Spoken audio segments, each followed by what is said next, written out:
In part 2 of relaxation, your dog will learn to increase the duration that he stays on the mat. He'll essentially be learning a downstay. You no longer need to call him off the mat every few repetitions. The mat's going to go down at the beginning of the session, and at the very end of the session, you pick it up and put it away. Work in short sessions for now, about 5 to 10 minutes at a time.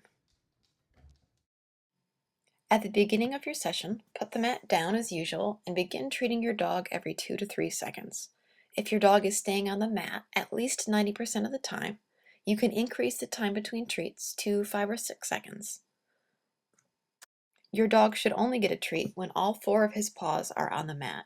Right now, it doesn't matter whether he is standing, sitting, or lying down. If you are counting to 5 or 6 seconds and your dog is still staying on the mat at least 90% of the time, continue to gradually increase the time between treats. You can move to 10 seconds, then 15, and so on. Only increase time when he's an A student or 90% successful at the level you're at. If he's not having much success and he's getting off the mat, you need to make it easier by shortening the time. If your dog gets up from the mat, wait and see if he gets back on. When he does, don't give him a treat right away. Count up to the same number of seconds you were requiring before he got up. So, if your dog was working on 20 seconds and he got up at 10 seconds, once he gets back on the mat, you need to start again at 1 second and count to 20 before he gets the next treat.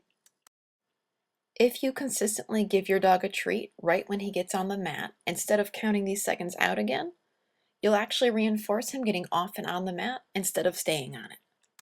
As you increase the duration your dog stays on the mat and the duration between treats, many dogs will begin to lie down.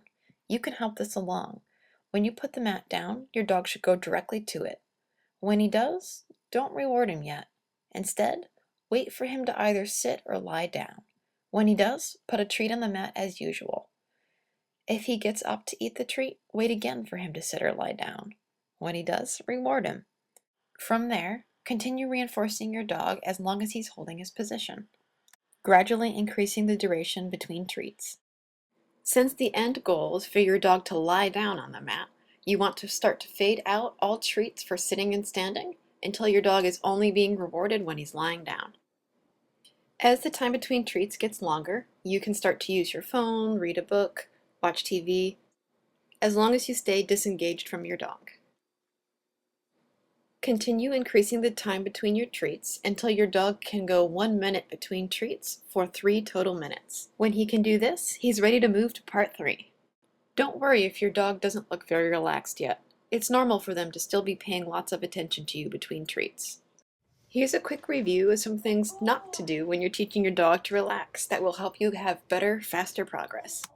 These are all really common mistakes that are really easy to make, so if your dog is having a hard time, double check that you aren't doing any of these. First, try not to talk to your dog. The quieter you can be, the better. Try to minimize your eye contact, too. Avoid holding the treats where your dog can see them between your rewards. And make sure whatever you use to hold the treats isn't loud or crinkly. Never use physical force to make your dog lie down on the mat. This is not conducive to relaxing. Finally, make sure you're placing the treats on the mat close enough that they're not bouncing everywhere. Flying treats encourage your dog to get up. Additionally, make sure you aren't handing the treats directly to your dog's mouth. Your dog should be picking them up off the mat.